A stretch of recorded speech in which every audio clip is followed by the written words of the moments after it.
मेरा नाम आरोशी है। यह कहानी मेरी बेटी अदिति और उसकी जिंदगी पर है। मैं बिजनौर के एक छोटे से कस्बे की रहने वाली हूँ।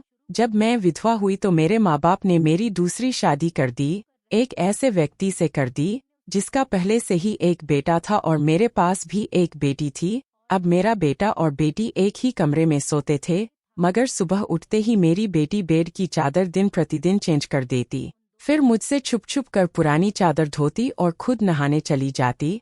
कई बार तो मेरी बेटी बेहोश भी हो जाया करती थी। वह दिन बदन बहुत कमजोर होती जा रही थी। एक दिन सुबह उठकर मैं जल्दी से बेटी के कमरे में चली गई, मगर आगे का माहौल देखकर मैं शर्म से पानी पानी हो गई। दिल से एक यही बात निकली कि भगवान ऐसा मंजर कभी किसी माँ को ना दिखाए, क्योंकि वहाँ मेरी बेटी और बेटा। मैं शादी के 2 साल बाद ही विधवा हो गई थी। उस वक्त मेरी उम्र 18 साल थी, क्योंकि मेरे माँ बाप ने मेरी शादी 16 साल की उम्र में ही कर दी थी। मैं अपने माँ बाप की इकलौती बेटी थी, मगर मुझे ऐसा लगता था मैं उन पर एक बहुत बड़ा बोझ हूँ, मानो जैसे कि मैं उनकी बेटी ही नहीं थी। मेरे पैदा होने के बाद ही मेरी माँ कोई खुशी नहीं देख पाई थी और मेरे पिता, उनको तो बेटे की बहुत चाहत थी, इसीलिए वह मुझे नापसंद करते थे और हमेशा ही मुझसे अलग रहते थे। मुझे दिल से प्यार नहीं करते थे। वह मुझे ना मानते भी नहीं थे और मुझ पर बहुत गुस्सा करते थे।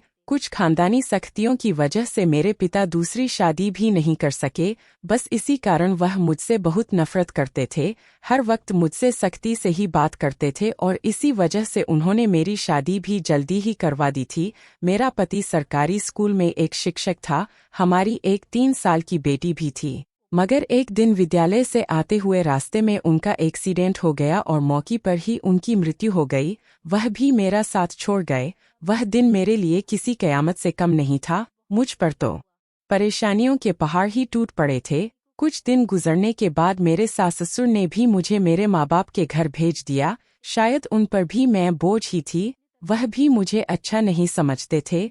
उनके ख्याल से मैं मनहूस औरत थी। मैंने ही जैसे उनके बेटे को मार दिया हो। फिर मैं चुपचाप अपने माँ बाप के साथ उनके घर आ गई। मेरे माँ बाप ही मुझे बोझ ही समझते थे। मैं अपनी बेटी को सीने से लगाकर अकेले अकेले बहुत रोती थी।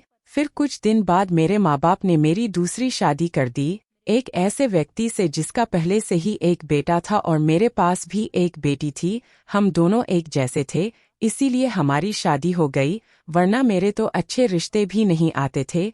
उसका बेटा मेरी बेटी से 1 साल छोटा था। उसके बेटे का नाम अनुज था और मेरी बेटी का नाम अदिति था।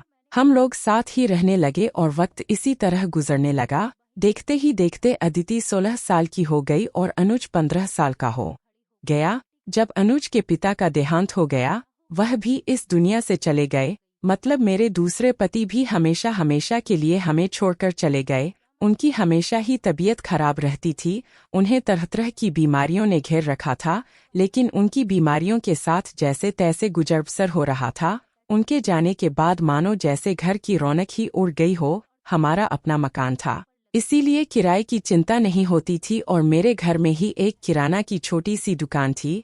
एक दिन जब हम सब लोग सो रहे थे, फिर अचानक ही बहुत जोर से आवाज आई। मेरा तो दिल बैठ गया। मैं बहुत घबरा गई थी और डर भी गई थी। मैंने देखा कि यह आवाज तो अनुज के कमरे से आई है। मैं उसके कमरे की तरफ दौड़ी तो मैं देखते ही हैरान रह गई। कमरे की छत गिर गई थी। यह देखकर मैं घबरा गई। मुझे डर था कि कहीं अनुज तो इस छत के नीचे नहीं दब गया। जब मैं करीब गई और मैंने जाकर देखा तो अनुज वहां नहीं था। वह बाथरूम जाने के लिए उठा होगा, इसी वजह से उसकी जान बच गई, क्योंकि उसके कमरे की छत गिर गई थी। मैंने ईश्वर से धन्यवाद किया कि यह तो अच्छा हुआ कि अनुज को कोई चोट नहीं आई। अगर उसको कुछ हो जाता तो मैं उसके स्वर्गवासी पिता को क्या मुंह दिखाती। लेकिन अब हमारे पास इतने पैसे नहीं थे कि हम उस छत को दोबारा डलवा सकते। कमरे का तो कबाड़ा ही बन गया था। सारी छत गिर चुकी थी और हमने उसको उसके हाल पर ही छोड़ दिया।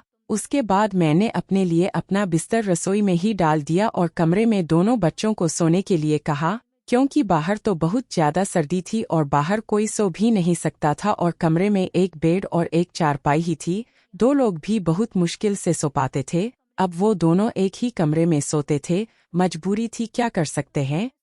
एक कमरे में तो दुकान थी और मेरे पति ने घर में 3 ही तो कमरे बनवाए थे।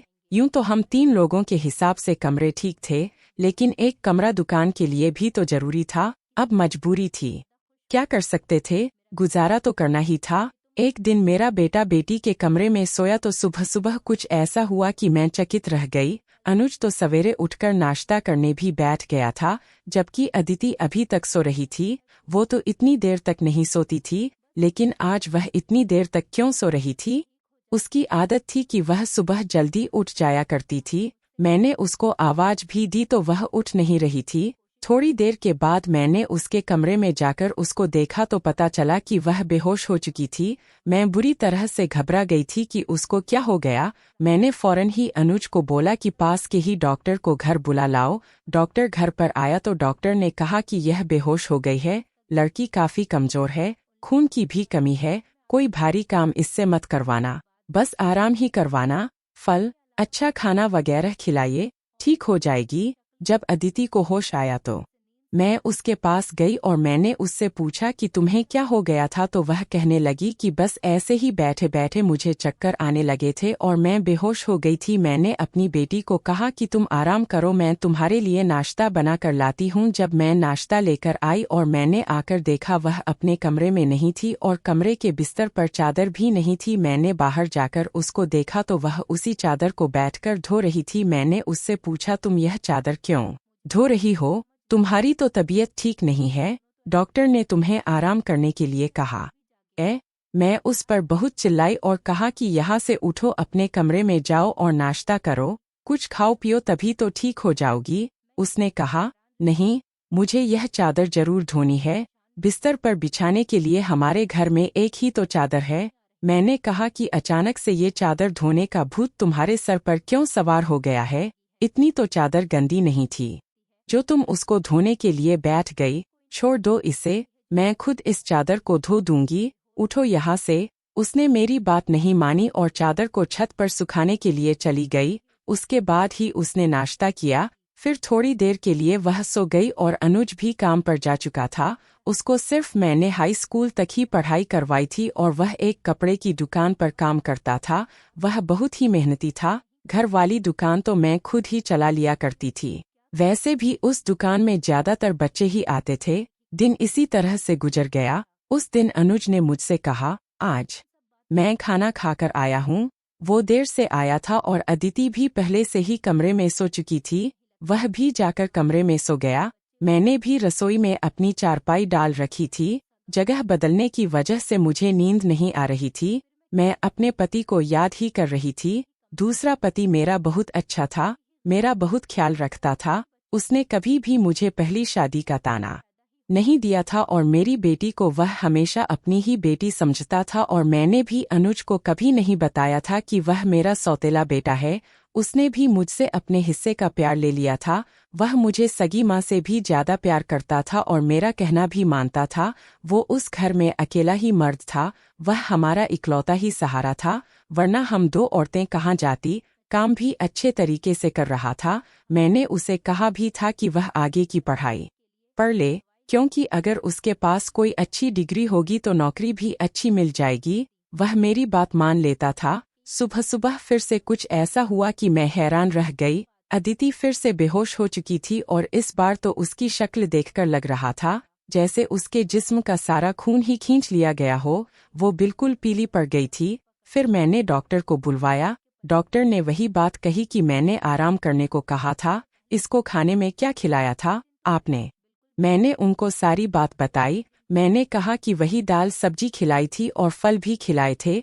पूरा दिन कोई काम भी नहीं करवाया था। तो डॉक्टर ने कहा कि दोबारा से कैसे इतनी कमजोरी हो गई। आप इस बात को सीरियस लीजिए, नहीं तो आपकी बेटी की जान को खतरा हो सकता है, क्योंकि इस तरह से अचानक बेहोश हो जाना और कई घंटों तक बेहोश रहना कोई मामूली बात नहीं। डॉक्टर ने सख्ती से सारी बात बताई और कुछ देर बाद वह चले गए। फिर जब अदिति को होश आया तो मैंने उससे कहा कि तुमने फिर से अब कोई काम किया तो मुझसे बुरा कोई नहीं होगा। लेकिन थोड़ी देर बाद जब मैं उसके कमरे में दोबारा गई तो मैं यह देखकर हैरान हो गई कि वो क्या कर रही है। वो तो फिर से बेड की चादर इस बार मैं उसे दूर से देख रही थी क्योंकि जो भी वह कर रही थी वह सब कुछ मामूली नहीं था। वह बेहोशी से उठकर चादर को धोना शुरू कर देती थी। यह सब क्या हो रहा था? वह यह सब क्यों कर रही थी? जब से मेरे बेटे ने उसके कमरे में सोना शुरू किया था तभी से वह ऐसा कर रही थी और बेहोश भी तभी से हो रही थी। अनुज उसके लिए था तो सौतेला भाई, लेकिन बचपन से दोनों एक साथ ही पले बड़े हैं। उन दोनों में तो सगे भाई बहनों जैसी मोहब्बत थी। फिर ऐसा क्या हो रहा था? मेरी बेटी की तबीयत दिन क्यों खराब होती जा रही थी? मैं रोती और सोचती रहती कि यह सब कुछ क्या हो रहा है। एक औरत कमजोर तब होती है जब वह बच्चे पैदा करती है तो उसके अंदर बिल्कुल भी ताकत नहीं रहती, लेकिन जवान लड़कियां यूं बेहोश होने लगे, यह तो कोई नॉर्मल बात नहीं थी। दूसरे ही दिन उसने चादर धोकर छत पर सुखाई। वह आसपास भी उसे ही देख रही थी कि जैसे मैंने उसे देखा तो नहीं है। मैं रसोई की खिड़की से यह सब कुछ देख रही थी। मैंने भी उसको ऐसा एहसास नहीं होने दिया जैसे मैं उसको देख रही हूँ। लेकिन मेरी बेटी क्या कर रही थी? वह फिर से बिस्तर पर आकर लेट गई और उसने अपने ऊपर वाली चादर को ओढ़ लिया ताकि मुझे कुछ पता न चले नीचे वाली चादर है या नहीं। यह मुझे नहीं पता था। मैंने उसको नाश्ता करवाया और दवाई दी। दुकान अच्छी नहीं चल रही थी। हमारी दुकान पर कोई बड़ा ग्राहक नहीं आता था। सिर्फ बच्चे ही गोलियां और लेने आते थे जो 50 रुपए देकर चले जाते। इसी तरह से तो काम नहीं चलने वाला था। मैं बहुत परेशान थी। लेकिन यह बात मैंने अपने बच्चों को कभी नहीं बताई। अनुज को भी कुछ नहीं बताया क्योंकि वह पहले से ही नौकरी कर रहा था। अब अगर ऐसे में यह बात बता देती तो वह और भी ज्यादा परेशान हो जाता। लेकिन मैं खुद बहुत परेशान हो गई थी। ऊपर से डॉक्टर ने कहा था बेटी को अच्छी चीजें खिलाओ, लेकिन घर में तो दाल रोटी के भी पूरे पैसे नहीं हो रहे थे। घर का खर्चा करना बहुत मुश्किल हो रहा था। लेकिन एक दिन कुछ बहुत ही अजीब हुआ। मैंने अपने बेटे अनुज और अदिति को कुछ ऐसी बातें करते हुए सुना जिनकी मुझे बिल्कुल भी समझ नहीं आई। मेरे बेटे ने कहा, यह तुमने तो अभी से ही अपनी तबीयत खराब कर ली है। इस तरह तो नहीं चलेगा। अगर तुम्हें इतनी परेशानी हो रही है तो फिर हम यह सब नहीं कर सकते। मेरी बेटी ने कहा कि नहीं, मुझे यह काम करना है। इसी तरह के मौके बार नहीं मिलते हैं और मुझे क्या पता था कि मेरे साथ यह सब कुछ हो जाएगा। मुझे तो पता ही नहीं था कि मेरे अंदर इतनी भी ताकत नहीं है। मेरे बेटे ने कहा कि अब तो तुम्हें पता है ना, मैं तुम्हारी जिंदगी को दाव पर नहीं लगा सकता। तो मेरी बेटी का कहना था कि नहीं, सिर्फ 2-4 हफ्तों की बात है, उसके बाद यह मौका नहीं मिलेगा। यह सब क्या हो रहा था? मुझे कुछ समझ नहीं आ रहा था। यह दोनों क्या बातें कर रहे हैं? एक दिन तो मैंने कुछ ऐसा देखा जिसको देखकर मैं दंग रह गई। सुबह सुबह ही मेरी बेटी ने चादर को फिर से धोकर छत पर सुखा दिया और वह एक तरफ खड़ी होकर उल्टी कर रही थी। मैंने कहा कि क्या हो गया है तुम्हें? वो घबरा गई और कहने लगी कि अचानक से मेरा दिल खराब हो गया। मैंने कहा, क्या मतलब है इस बात का कि दिल खराब हो गया तुम्हारा? क्या खा रही हो तुम ऐसा और चादर को बार बार क्यों धोती हो? क्या छुपा रही हो मुझसे? अगर मुझे पता चला कि तुमने कोई ऐसी वैसी हरकत की है जिससे मेरी और तुम्हारे बाप की इज्जत दाव पर लग गई तो मैं तुम्हें कभी माफ नहीं करूंगी। मेरी बेटी हैरान हो गई। उसने कहा, माँ आप किस तरह की बातें कर रही है? ऐसा कुछ नहीं है जैसा आप सोच रही है। लगता है आज आपने कोई फिल्म देखी है या किसी ने आपके कान मेरे खिलाफ भर दिए हैं जो आप इस तरह की बातें कर रही है। मैं ऐसा क्यों करूंगी? और अगर मैंने इस चादर को धो दिया है तो क्या हो गया? चादर गंदी हो गई थी बस इसीलिए धो दिया। आपको तो पता है कि कई दिन से मेरी तबीयत खराब है, तो दवाई खाने की वजह से मेरे पेट में भी खराबी हो रही है। अगर मुझे उल्टी आ गई तो इसका और कोई मतलब नहीं है। मेरी बेटी मुझसे इस तरह से बात कर रही थी।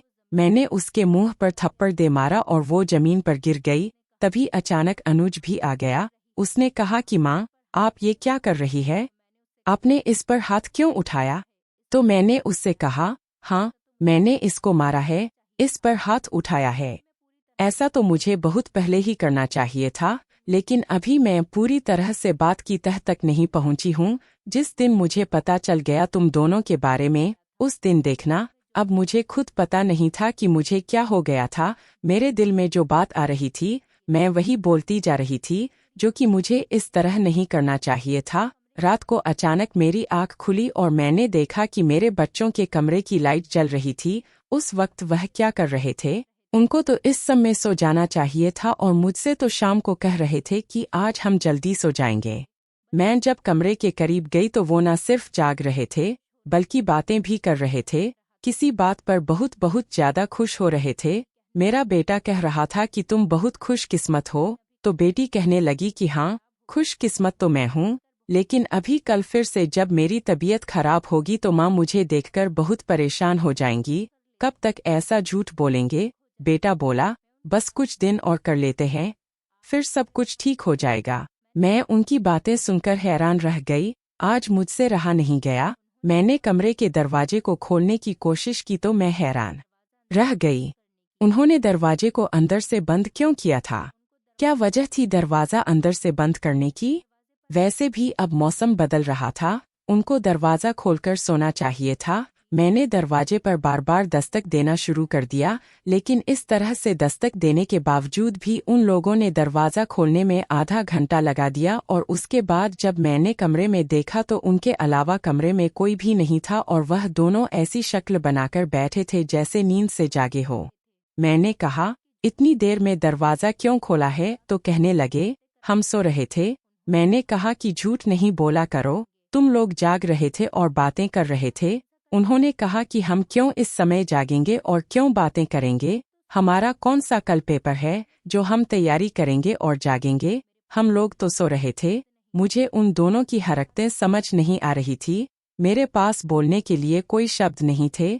मुझे उनकी बातें समझ नहीं आ रही थी, क्योंकि वह दोनों तो ऐसे ही बैठे थे जैसे नींद से अभी अभी जागे हो। उसके बाद मैंने उनको कुछ नहीं कहा और वहां से चली गई, लेकिन मैं सोचती थी कि कोई ना कोई गड़बड़ तो जरूर है। मैं यह देखकर हैरान रह गई। एक दिन मेरी बेटी के बाजू में नील के निशान भी थे।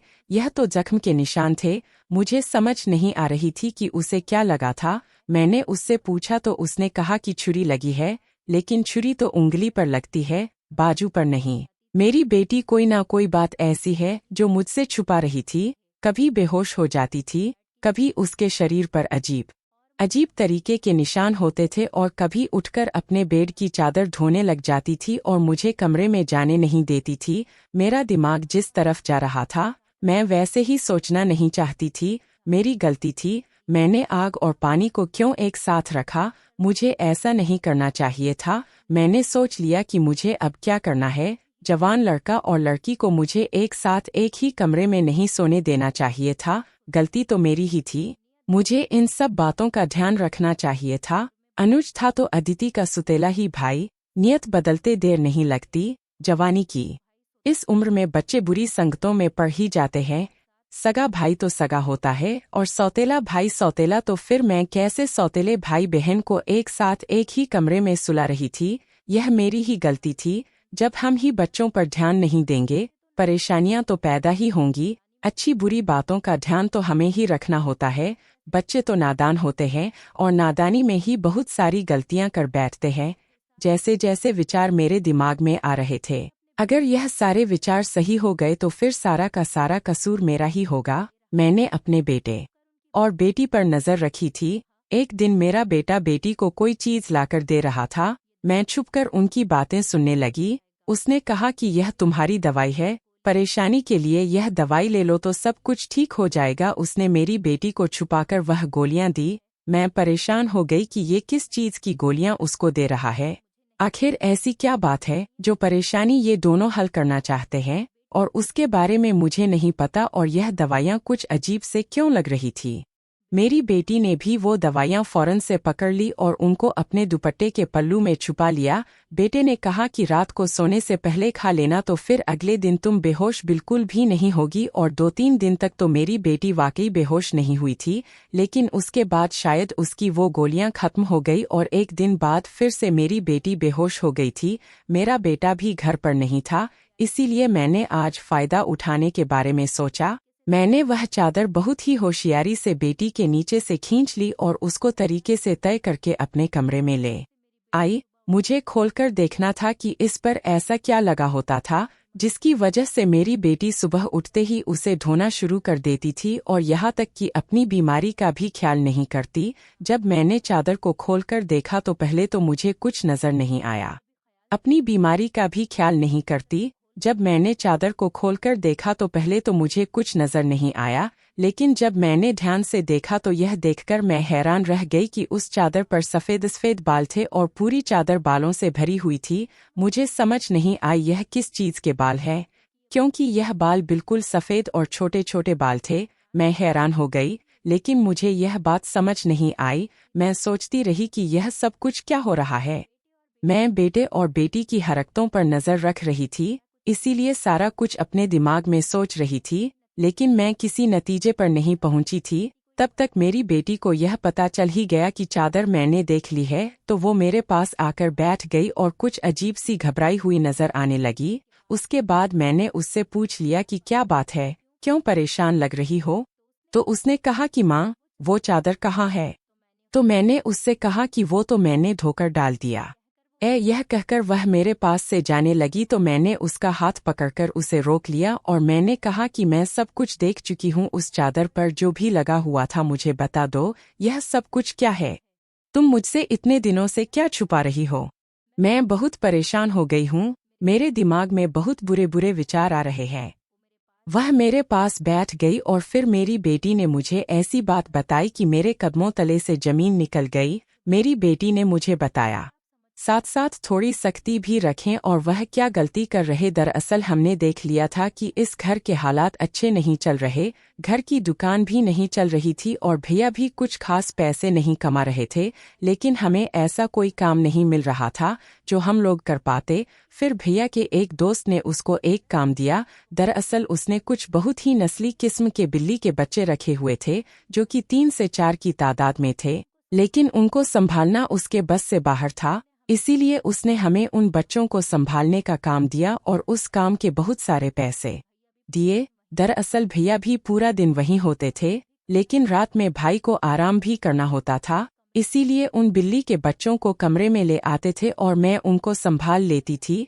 उन्हीं के बाल सुबह चादर पर लगे हुए थे, जिसको मैं सुबह को धो दे देती थी, क्योंकि हमें पता था कि आपको इस तरह की चीजें अच्छी नहीं लगती और हम आपको यह सब कुछ बताना भी नहीं चाहते थे। हम यह सब काम कर रहे हैं और मुझे बाद में पता चला कि मुझे बिल्ली के बच्चों से एलर्जी हो जाती है, जिसकी वजह से मैं सुबह को बेहोश हो जाती थी। भैया ने मुझे जो दवाइयाँ लाकर दी थी वह भी इसी चीज़ की थी, ताकि मेरी एलर्जी कम हो जाए। माँ, भैया का वह दोस्त बहुत अमीर है और वह इस काम के हमें बहुत ज़्यादा पैसे भी दे रहा था। वह हमें एक दिन के 1000 रुपये दे रहा था और आज उन बच्चों का हमारे घर में आखिरी दिन था, क्योंकि अब वह उन्हें लेकर दूसरे शहर चला गया है और हमने इतने पैसे कमा लिए हैं कि हम उस कमरे की छत भी डलवा सकते हैं और घर का कुछ राशन भी ला सकते हैं। हमें पता है कि आपको पालतू जानवर पसंद नहीं है, इसीलिए हमने आपको यह बात नहीं बताई थी, लेकिन आपने तो ना जाने हमारे बारे में क्या क्या सोच लिया, हम पर इतना शक किया। आपने हमारे बारे में जो बातें की वह हमारे दिल में तीर की तरह जाकर लगती थी। मैं जानती हूँ कि वह मेरा सुतेला भाई है, लेकिन वह मेरे सगे भाइयों से भी बढ़कर है। उसने हर बार सिर्फ हमारे बारे में ही सोचा है, जबकि देखा जाए तो हम उसके क्या लगते हैं। उसका पिता तो इस दुनिया से जा चुका है और उसके अपने रिश्तेदार भी तो हैं, जो कि हमसे बहुत ज़्यादा अमीर हैं। वो उनके साथ जाकर भी तो रह सकता है, लेकिन वह फिर भी हमारे साथ रहता है, क्योंकि वह हमें कभी अकेला नहीं छोड़ना चाहता। उसने हमेशा मुझे अपनी सगी बहन ही माना है। उसने कभी मुझसे कोई गलत बात नहीं की और वह हमारा साथ भी देता है, हमारे लिए बहुत कुछ करता है। पूरा दिन वह काम करता था, रात को मैं उसकी मदद करती थी। वो कहता था कि वह रात में भी यह सब कुछ कर लेगा, दिन भर तो वह बेचारा मेहनत करता था। इसीलिए मैंने उससे कहा कि रात को तुम आराम किया करो, बच्चों को मैं देख लूंगी। इसीलिए मैं उसकी मदद कर रही थी। मुझे यह सुनकर बहुत ही ज़्यादा अफसोस हुआ और मुझे खुद पर बहुत गुस्सा भी आ रहा था। मैंने अपने बच्चों के बारे में क्या क्या सोचा। मैं अपने बच्चों के बारे में जितना गलत सोच रही थी, मेरे बच्चे उससे भी कई गुना ज़्यादा अच्छे हैं। इतनी गलत बातें मैंने उनके बारे में सोची, जितनी मुझे सोचनी भी नहीं चाहिए थी। हमने यह बात अनुज को नहीं बताई, अदिति ने भी उसको कुछ नहीं बताया कि मुझे सारी बात का पता चल गया। क्योंकि अब यह काम वैसे भी खत्म हो गया था और मैं उसकी नज़रों में और ज़्यादा गिरना नहीं चाहती थी। कुछ दिन बाद अनुज ने उस कमरे की छत डलवा दी और अब हमारे घर का कमरा भी ठीक हो गया था। धीरे धीरे हमने बहुत मेहनत की। मेरी बेटी ने भी घर में बच्चों को ट्यूशन पढ़ाना शुरू कर दिया था।